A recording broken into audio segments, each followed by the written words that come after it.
Welcome to the official Business and Lifestyle Legends podcast. Real life stories, exciting interviews, and a lot of knowledge to change your life. And here is your host of today's episode, Ben Schneider.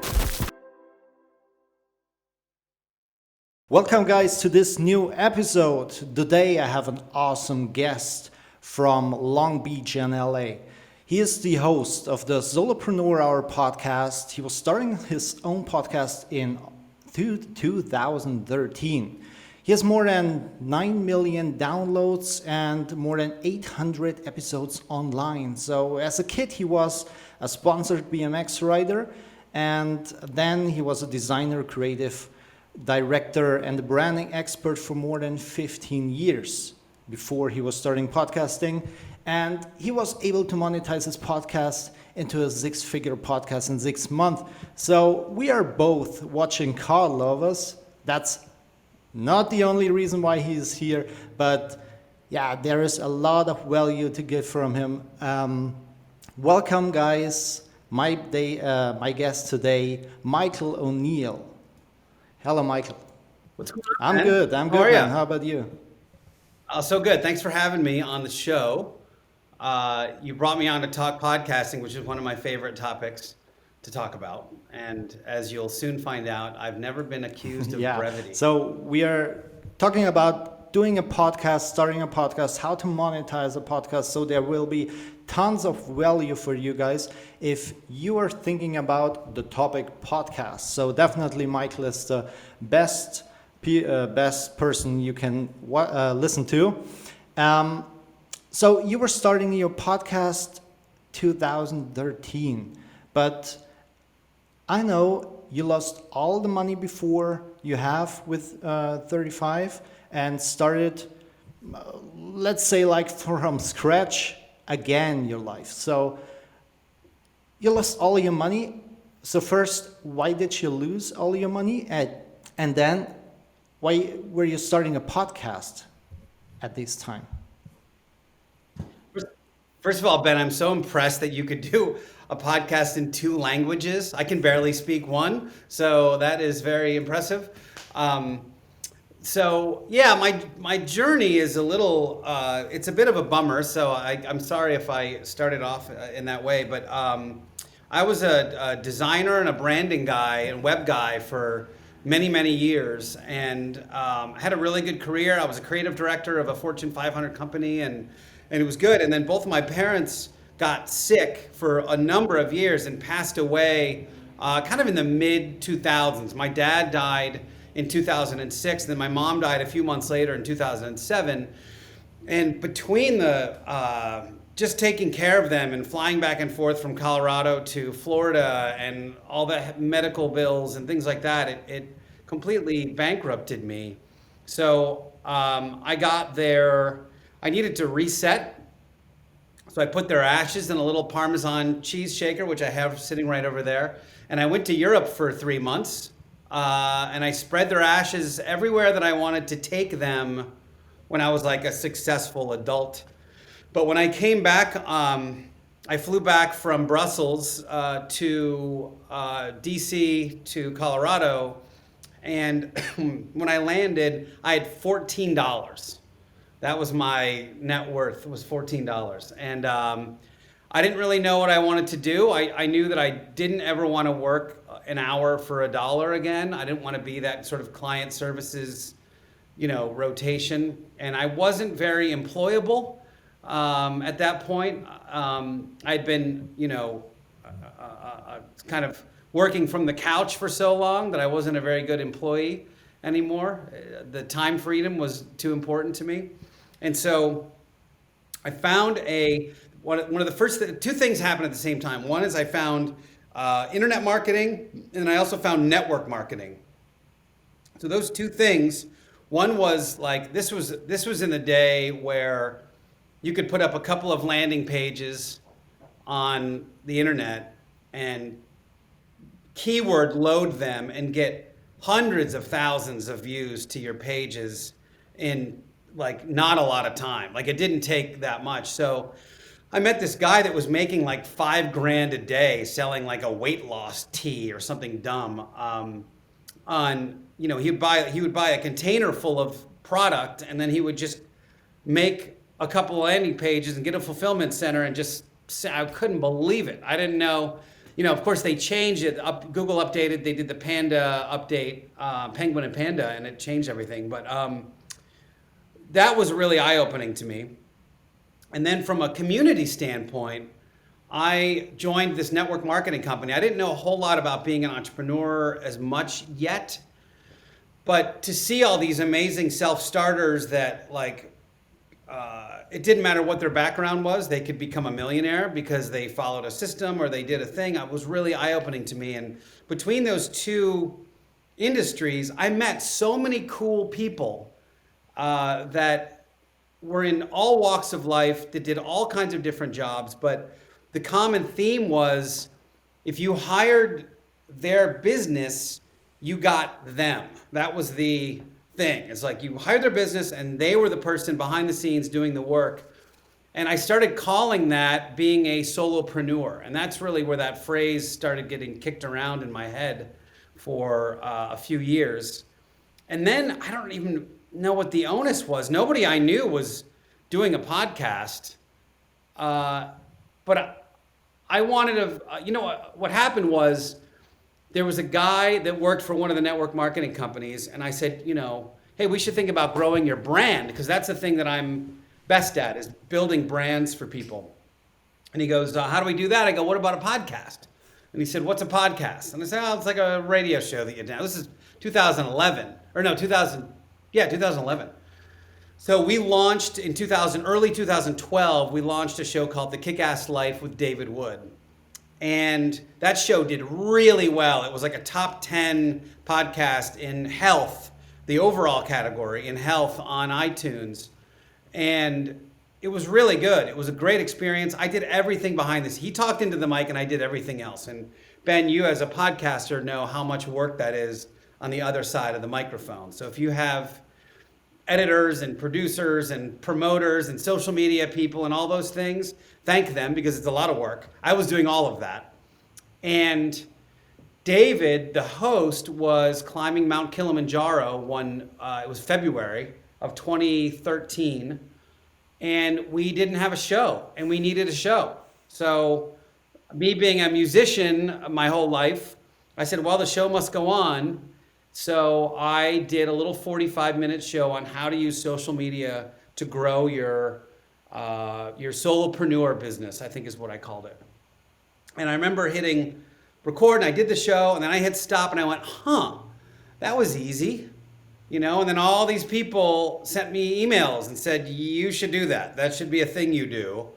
So it was one of those things where I think sometimes we get lucky, and later in life we discover something that we were really had an aptitude for, and good at. And that's what it was. So I thought, it'd be cool if I did a show. And what if I just started talking these long form interviews with these people that I thought were cool, these solopreneurs, which includes not only, authors and online people, things like that, but actors and comedians and musicians and, that kind of thing. And so athletes.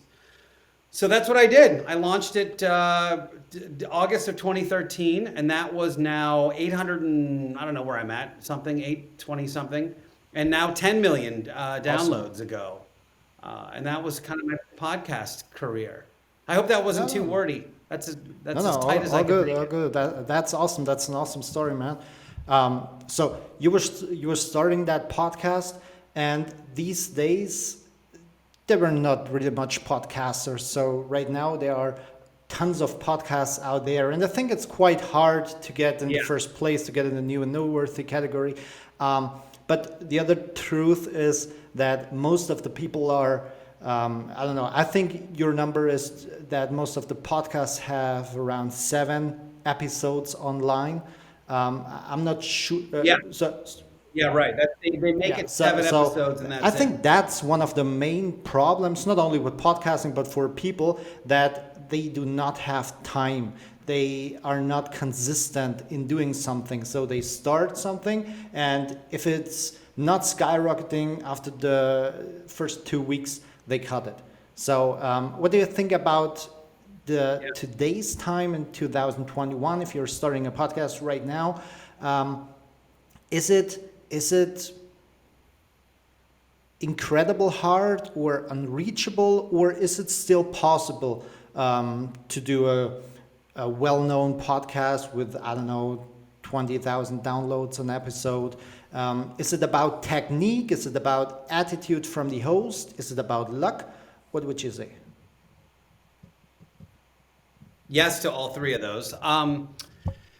So yes, it is possible. And the first thing to remember when you're, this actually goes for podcasting or YouTube or you name it. The second that you get a microphone and you start speaking into it, you are now a professional broadcaster.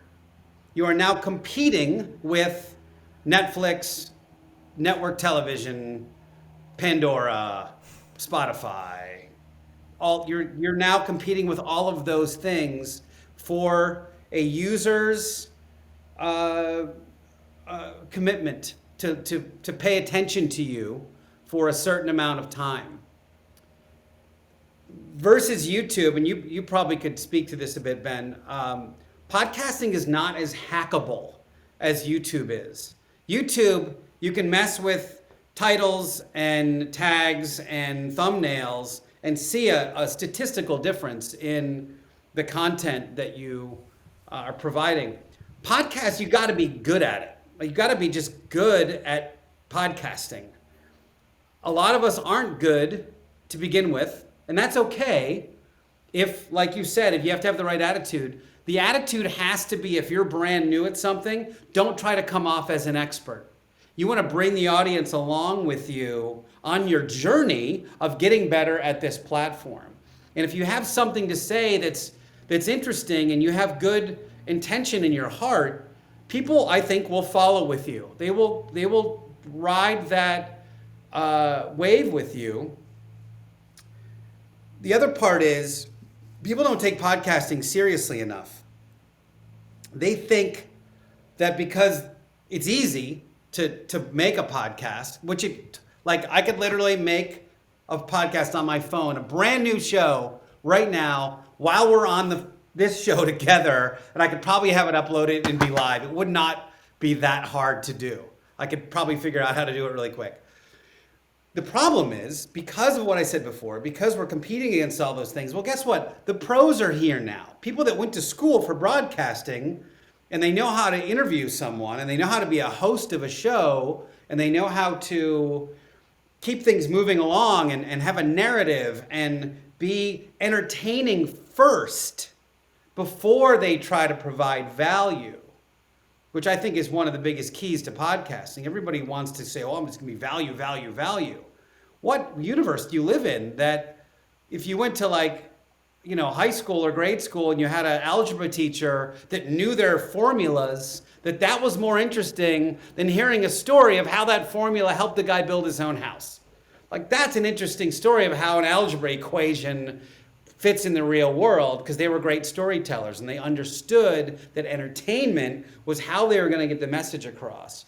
We don't pay enough attention to that as new podcasters. We think, cool, I'm going to start this podcast. Then the next month, I'm going to start my mastermind and everyone's going to pay me like $5,000 to spend 10 minutes with me and it's going to be awesome. And it's like, what universe are you living in that you think that's the case? So here's what I'll say.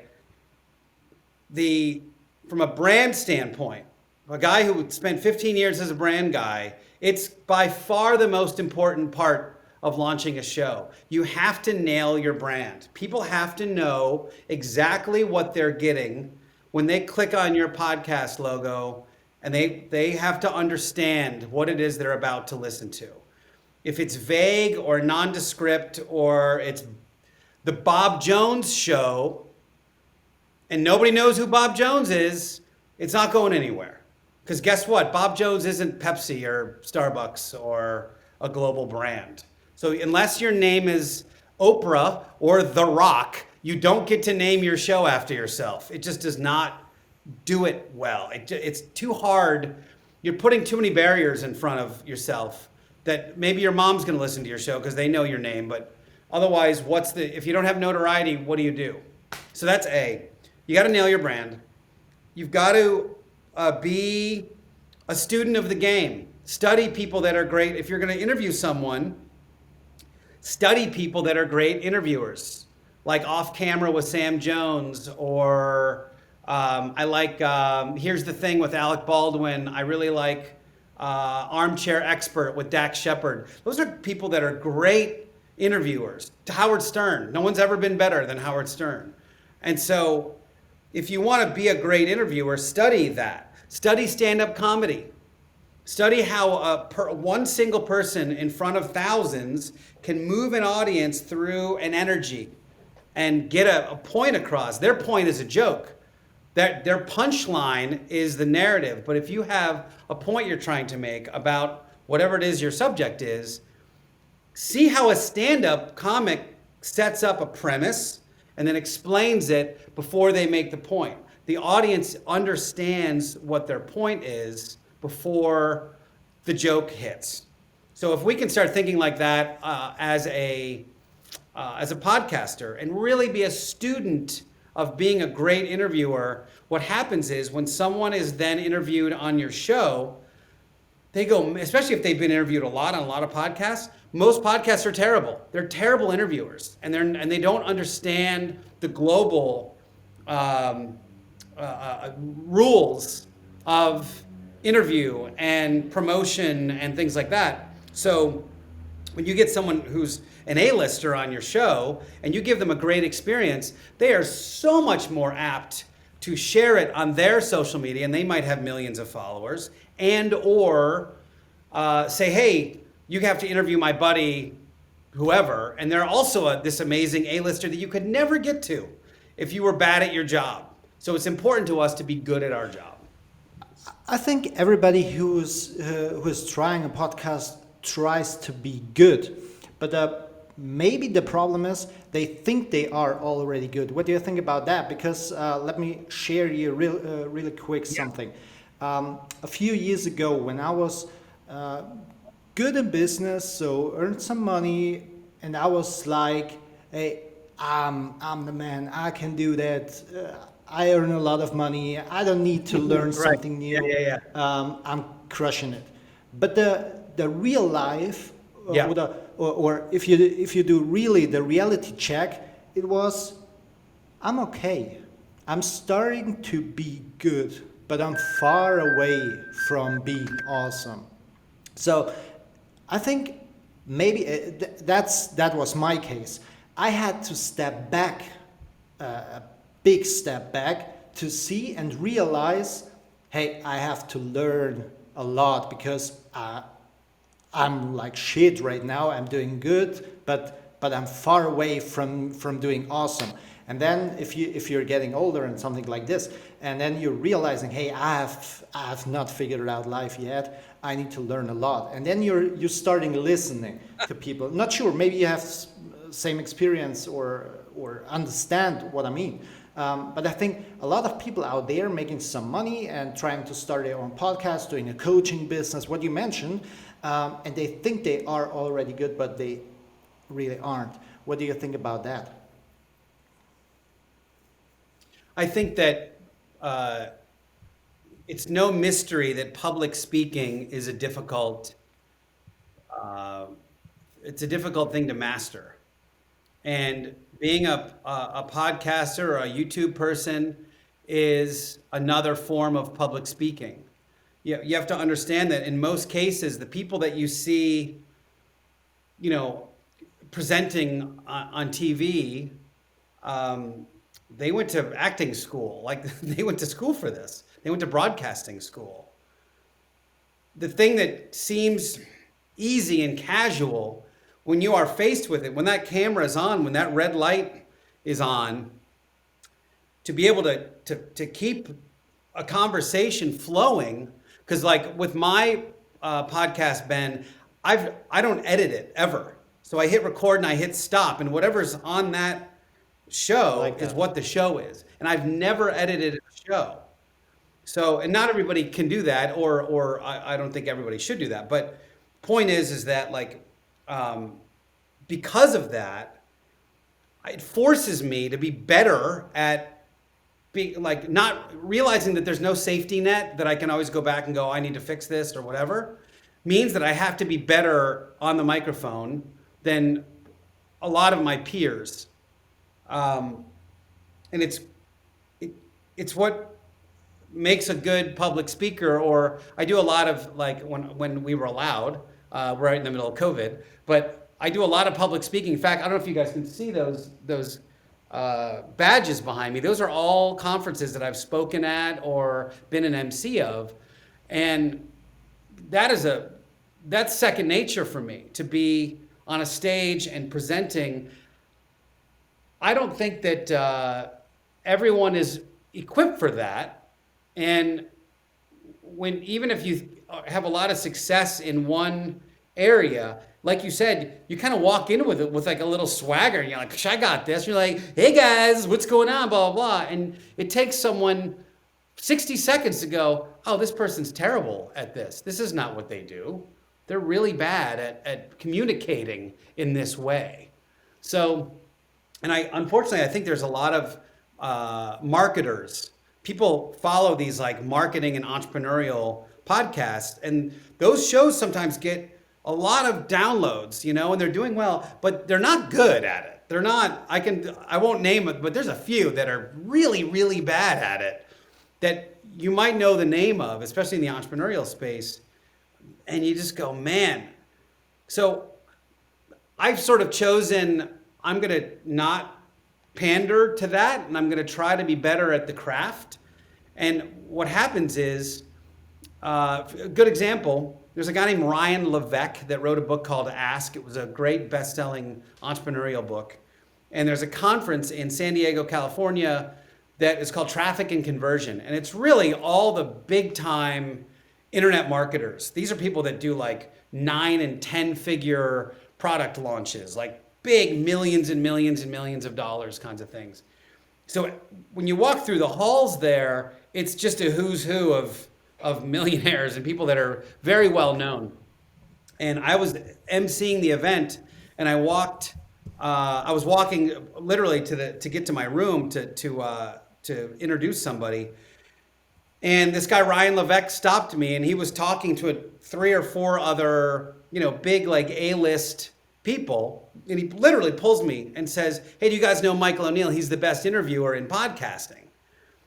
And I'm like, dude, I can't stay, but thank you for that. And I had to go. But I thought that right there is the reason why you pay attention to the details, because I don't know that I would have been able to reach any of those other people that he was talking to, but then they all became easy guests because Ryan said, hey, this guy's really good at what he does. So I think to be successful podcasting or YouTube or really any of it, right now, the big trend is Clubhouse. Be a student of the game. Be a real student and listen to the people that are great. Like I said, Off Camera with Sam Jones, amazing interviewer. Dax Shepard on Armchair Expert. Here's the Thing with Alec Baldwin. Great conversationalists. And if you're going to do an interview show, learn, start breaking down from a technical standpoint what they do to be good at it. And you will find that when you bring people on your show, that not only will you be more confident, but the people that you interview will be so much more grateful and will recommend you to other people. That's how a show grows in 2021. There's very little sort of outside marketing we can do, much like we can do on YouTube. It's very difficult to kind of game the system in podcasting. You just kind of have to be good at it. I'm curious about your take on all that, Ben. 100% agree. And I think the podcast, or a podcast is one medium like that. If you have something where you're interviewing people, like we're doing it right now, and by the way, if you guys want to follow Michael O'Neill, go on solohour.com and message him, or go on Twitter, type Solo Hour, or Instagram, type Solo Hour. You find him on these websites and go follow this guy. But the thing is, if you do something like that, what we are doing right now, having a call, this is something that will widen your network. So if, for example, if I'm nobody and I have no podcast and no YouTube show and no magazine, for example, I do not have that good position to get in touch with somebody. So, yeah, Right, no leverage. Yeah, there's no leverage. No so, leverage. I can write you an email, Michael, and tell you, hey, I'm Ben from Germany, owner of this, and this. Do you like to have a talk with me? And you say, why? Sure. I thought we were going to talk about we could talk about Porsche or Rolex, but the thing is, the reason is Rolex, you would maybe, and it's depending on the person for sure, but 9 out of 10 would not agree to have a call with you or to have a talk with you. But if you were offer the people being on their podcast show, being featured in your magazine or something like that, and you have outreach and maybe a good marketing, then you're getting in touch with people you would never have met without having a podcast.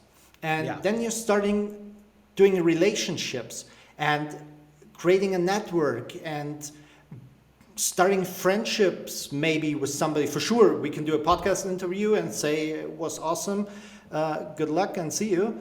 Okay, then you're not building a network, right? But if you stay in touch with the people, helping the people, following them, talk from time to time to them, then you will widen your network because you had this podcast show. What is your point about that? Do you agree? Yeah, 100%. 100%. And once this, somebody will be listening to this in the future, the best thing you can do to get that, if it's hard for you to get a great, guest, the best thing you can do is start going to conferences. If you start going to, marketing type, or whoever you're interviewing, it doesn't matter, whatever it is. If you're trying to get to a group of people, you have to go to where that group of people is.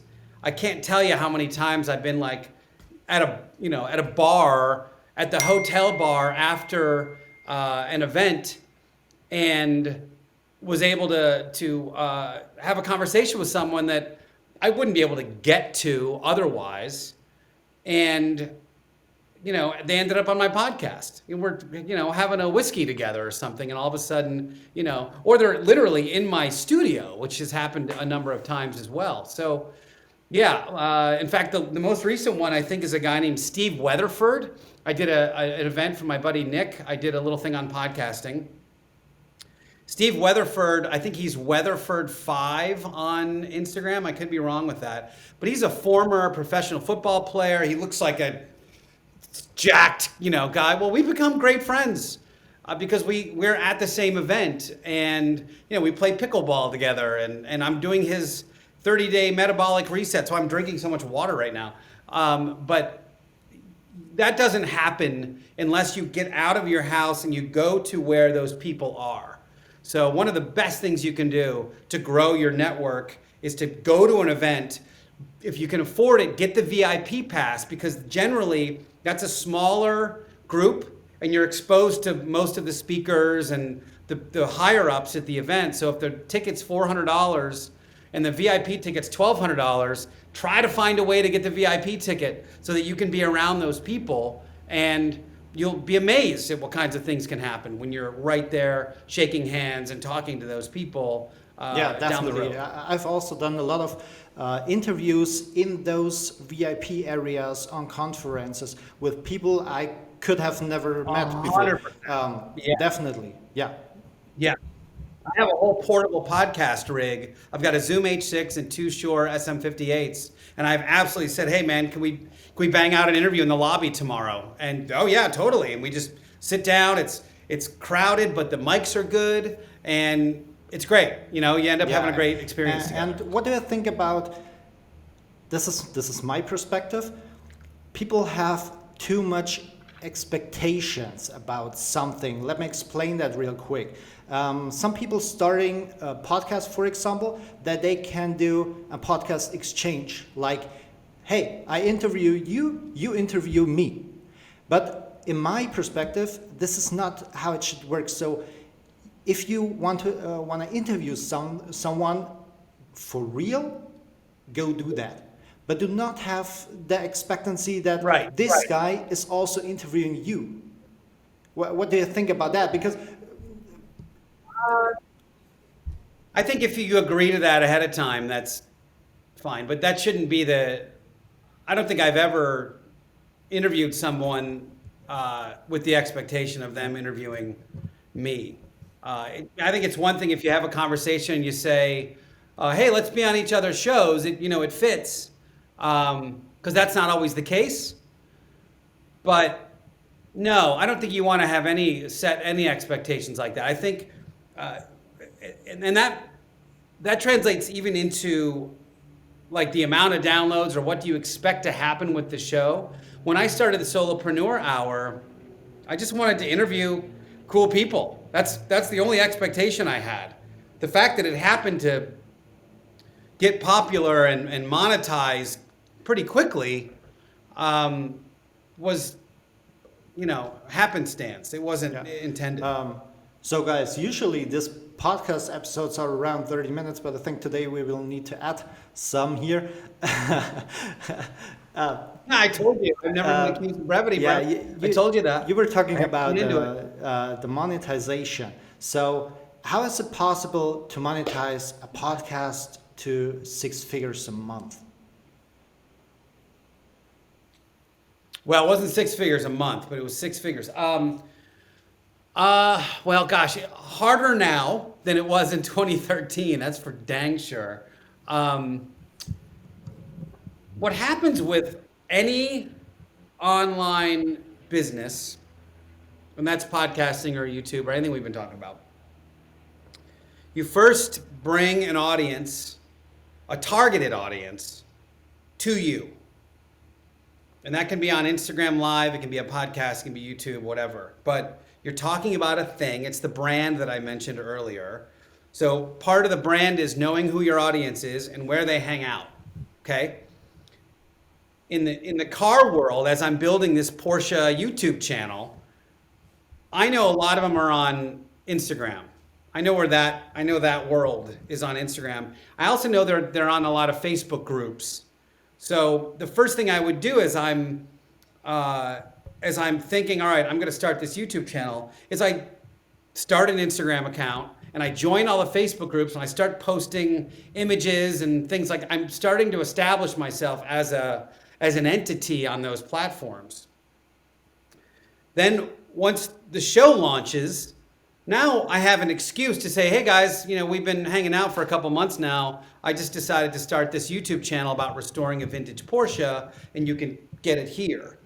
And so that's very different than like you start a thing, then join all the groups and just start spamming everybody because nobody knows you yet. That is frowned upon generally. So you establish yourself as an entity and then you do that. Well, once you have an audience, you can do any number of things with that audience. You can sell your own products and services. What most people think, well, how do you monetize? They think, Google AdWords, or they think some sort of like out of the box podcast advertising, which is a little bit of it. But, you have a popular YouTube channel. I don't know if you do any brand deals or any. Do you do anything like that, or you just rely on AdWords for income? Not really much. Because if you're doing something like that, you give the attraction to products that are not from you, and so that's why I mostly promote only my self products on the YouTube channel. Some coaching. That's okay. Well, that's one of the things I was going to say in a couple of seconds. That's one of the bullet points, is your own products and services. But like with YouTube, if someone clicks on one of your videos and you know get a 5-second video, 10-second video, you get a fraction of percentage of money for that. So the more views a video gets, the more it can make. It's not a lot. I know guys that have 2 million followers that make about $5,000 a month in AdWords, which isn't a lot considering 2 million it depends. people are following. It depends on the niche. Where they really make money depends on the niche. That's right. Where they really make money is like a buddy of mine has a family channel, and Hyundai or a car maker will pay him $100,000 for a weekend to shoot 4 videos with him and his family in one of their new cars and put it on their channel. That's where the real money is. So with podcasting, it's, in my opinion, you don't have to have a huge show to be able to monetize it. But what you said a minute ago is by far the most important thing. It's the niche that you're in.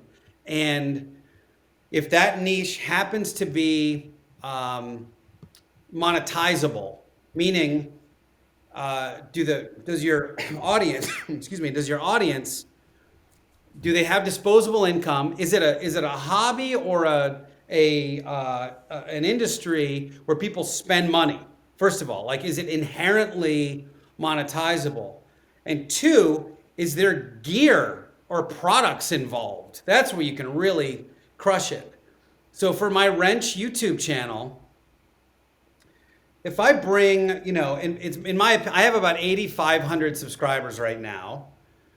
I think I can make 6 figures from that channel with 10,000 subscribers, because those are 10,000 people that are vintage Porsche passionate people. So if I can make a certain amount from Google AdWords, but if I approach any company that sells products or services to that audience, that is worth real money. I can start walking up and saying, look, I'll do a little 2-minute, 3-minute ad for you on my next video, and that'll be $2,500. And that's where you start making real money. With a podcast, I think you want to get to a point where you're having at least 1,000 downloads per episode before you can start thinking about monetizing. And that's in a very specific niche. Generally, I think it's at least 2,000. The industry will tell you 5,000, but I think that's dated. I think you can do okay with less than that. I'm going to share something though with you that I think might be the most important piece of monetizing a podcast, and that is a concept called lifetime customer value. Do you know of that concept, sure. Ben? I'm a marketing guy, sure. So, of course. All right. Well, so what that means though, for the rest of us, is typically a podcast, if you're going to go buy advertising dollars, there's like an industry standard where for let's say a pre-roll, which means that's an ad at the beginning of a show, will pay you $18 per 1,000 downloads. Okay? And then a mid-roll will pay you $25 per 1,000 downloads. So what is that? $42 per 1,000 or something. So if your show is generally averaging, after about 6 weeks, if your show's average like 5,000 downloads-ish, you're going to get about $200, $220 per episode in the traditional advertising model, which I think is complete and utter bullshit. I think that is a completely, it is a disconnect from a broadcast audience, which would be on the radio, to a podcast audience. Because a podcast audience has already opted in twice. They've subscribed to your show and they've downloaded that episode. So they've already gone through 2 qualifying hoops. So now you've got a listener that is laser targeted. So that one listener is worth way more than a general audience member that's getting 4,000 or 5,000 downloads. Like if you've got a comedy show or something like that that's doing 20,000 downloads an episode, that's fine. But if you've got a show about photography and you're getting $1,000 or 1,000 downloads an episode, that is worth way more, because now you have 1,000 photographers listening to your show. And we know that photographers buy a lot of gear, they love lenses, they love training. There's a lot of way to monetize those people. So what we do is one of my hobby podcasts is called Beginner Audiophile. It's all about high-end audio. Those people are passionate, they spend a ton of money. That show gets about 7,500-ish downloads an episode, which is pretty good in the grand scheme of things in the podcast world. But those people have a very hard time reaching their audience. The high-end audio people, this isn't Best Buy, this isn't, Amazon. These are people that are into high-end audio. They're into listening to music. They spend a lot of money, sometimes hundreds of thousands of dollars on their systems. So they know, the companies that make that gear know that if they get one sale, those people tend to be very brand loyal. Ben, are you an Apple guy or an Android guy? All right. I'm an Apple guy, and I have a MacBook Pro here. I have a Mac Pro there. There's an iPhone right here. There's an Apple Watch right here. There's another old iPhone over there. I've got an Apple TV. I mean, I just named about 20 grand worth of products. And that's just right here. This is just like in this one room of my house. That is brand loyalty. So what that means is my lifetime customer value for Apple, the amount of money I have spent with this brand over 20 years is bonkers. I would shudder to actually figure out what the number is. But what that means on Apple's side is their cost per acquisition can go up a lot more. They know that if they get a customer, that customer is going to spend thousands and thousands and thousands of dollars over time. So they can spend a lot of money on fancy commercials, nice packaging, beautiful stores. That's how that all works. So when I'm looking for advertisers for Beginner Audiophile, I ask the companies, what's your lifetime customer value? And they might say it's $1,500. And I go, great. So I'm then going to charge them for 1 month of advertising $3,000. And that's going to include 2 60-second ad reads on my shows. But I know that I'm getting 7,500 per episode. So that's 15,000 exposures. And out of those 15,000, we only need 2 people to buy their products for them to break even, because their lifetime customer value is $1,500. Definitely. Does that make sense? But I'm a little bit shocked. Yeah, I'm a little bit shocked that you mentioned the numbers of $15 and $25 per ad per 1,000 people, because in Germany, if you advertise on a podcast, you're around 80 to, let's say, 150 euros, which is more than the dollar, 80 to 150 euros per 1,000 people, if you're specific, not on a comedy podcast. Good. Well, that's better than it used to be. Yeah. We're cheap here. It could be because there's less podcasts in Germany versus the US, but good for you. Yeah, it doesn't help me in that case because this podcast is international. Yeah, well, you'll soon find out, right? Yeah. It's hard. I mean, I'm telling you, it's a tough road to hoe when you're doing like an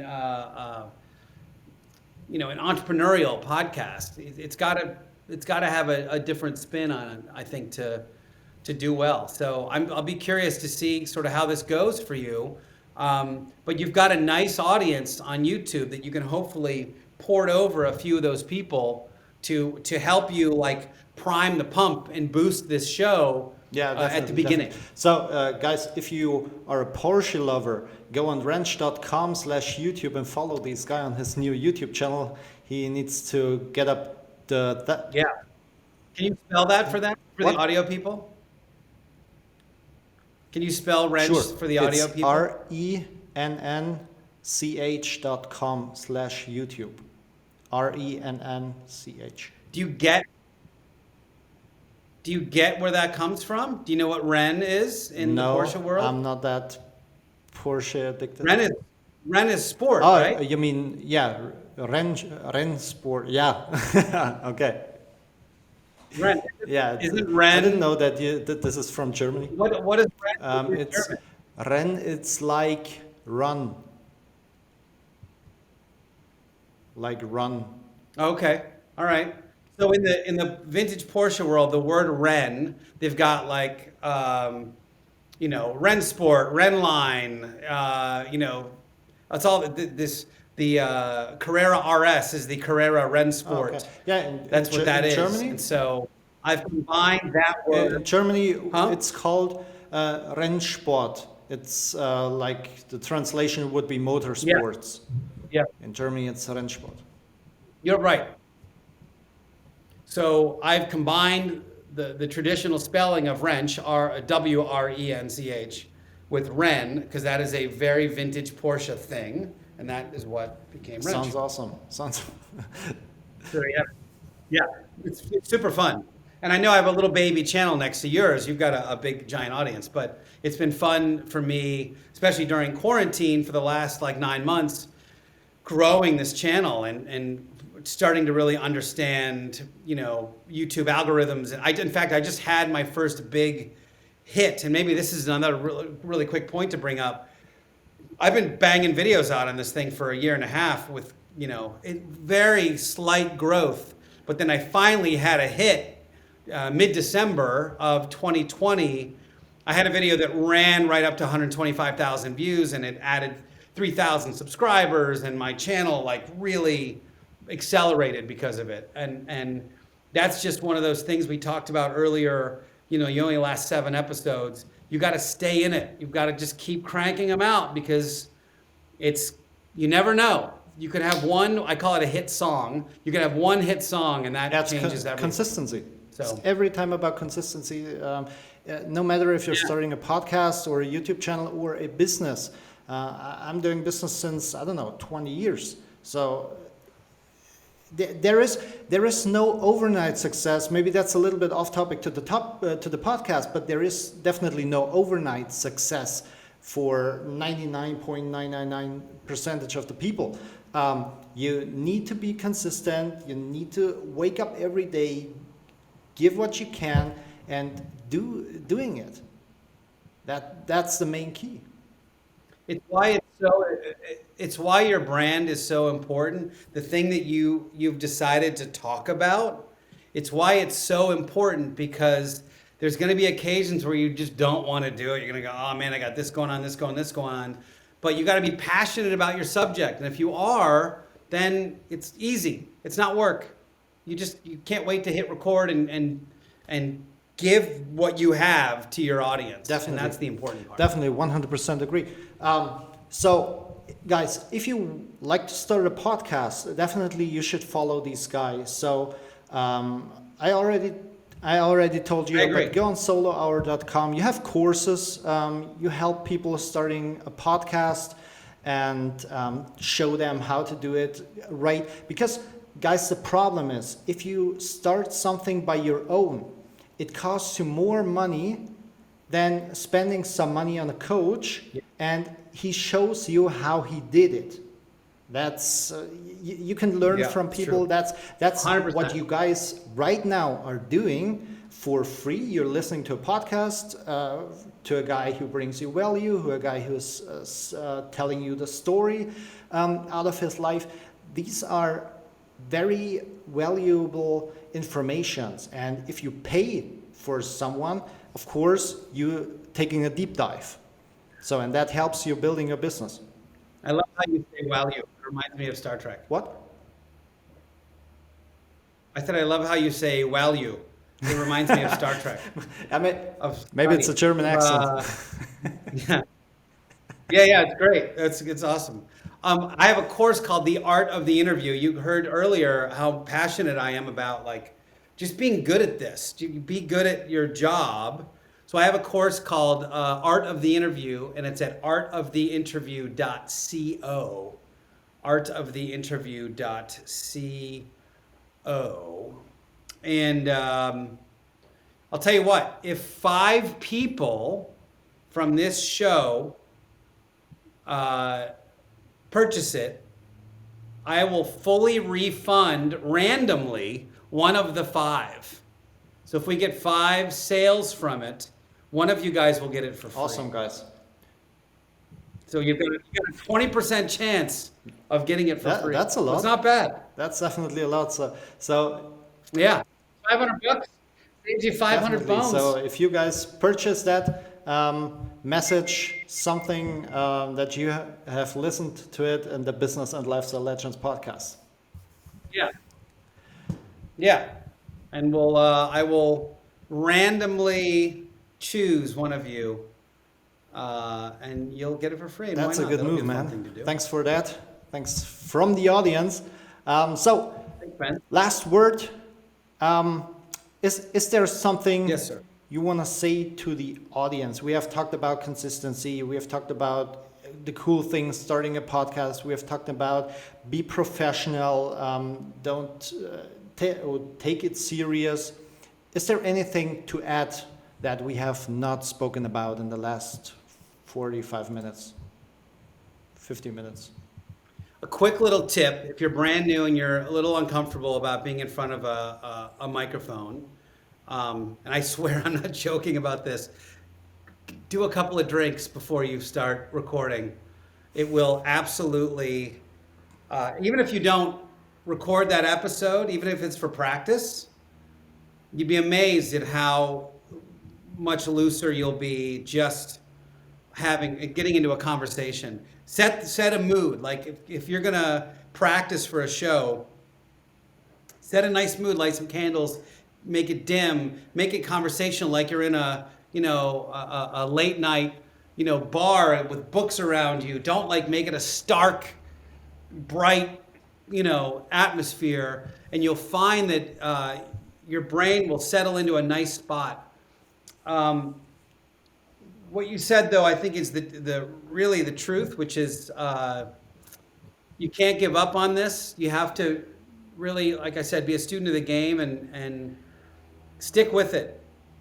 Don't have an agenda. Just focus on making each episode the best episode and get them out there. And then you talk about them and promote as much as you want, but don't have a timeline in your head that I'm going to start this show, then I'm going to start a YouTube channel, then I'm going to start my mastermind, then I'm going to do live events. Just get the show out there and see how you feel. And when you get to what I call cruising altitude, meaning you're comfortable now. You're comfortable with scheduling shows, doing interviews, processing the shows, getting them published. Once that becomes comfortable for you, then think about moving on to the YouTube channel or the live events or the whatever. But don't try to do it all at once. Just do the podcast. Believe me, and Ben will reaffirm this. It is plenty of work to just do a podcast. Just get that out in the world. Get yourself settled. Look up, move on to the next thing. Definitely. I have a team behind myself. What you said, if you're doing all by yourself, it is definitely work. So if you want to stick to this guy, to his podcast, listen to his podcast, follow him, or getting in touch with Michael, go on solohour.com and just get in touch with him. He will reply if you're lucky. I was great. I really... Thank you, Ben. This has been so much fun. Thanks, man. Thanks you. for being here. Thanks for sharing your story and your knowledge with the audience. Loved it. Great episode. Thanks, guys. Great. Would be awesome if you are again there in the next episode with us in the Business and Lifestyle Legend podcast. And I wish you a great day or great night or great morning whenever you listen to this. Thanks, Michael. Bye-bye.